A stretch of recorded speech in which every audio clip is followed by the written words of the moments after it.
Hello friends, welcome to our YouTube channel Bank Employees News.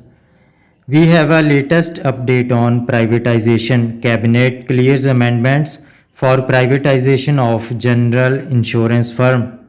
Last year, the government had provided capital support to National Insurance, Oriental Insurance and United India Insurance to meet regulatory requirement and increase the authorized share capital of National Insurance Company Limited NICL to rupees 7,500 crore and that of United India Insurance Corporation Limited and Oriental Insurance Corporation Limited to rupees 5,000 crore each.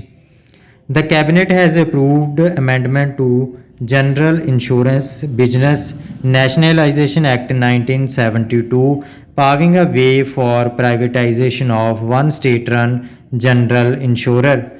The cabinet approval has come. Now the bill may be presented in this session of the parliament, said a government official, adding that the amendments seek to bring down government holding to below 51% and transfer of management control to private player in case of shortlisted firm.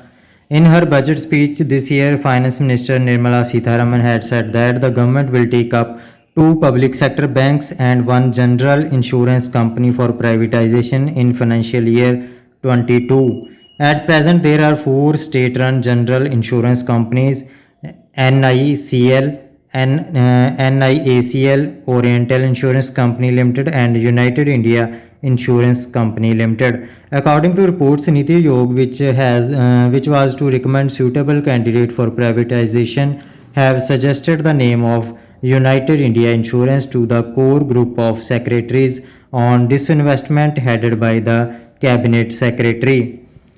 Last year, the government had provided capital support to National Insurance, Oriental Insurance and United India Insurance to meet regulatory requirement and increase the authorized share capital of National Insurance Company Limited to rupees 7,500 crore and United India Insurance Corporation Limited and Oriental Insurance Corporation Limited to rupees 5,000 crore each. The government has budgeted rupees 1.75 lakh crore from stake sale in public sector companies and financial institutions during 2021 to 2022.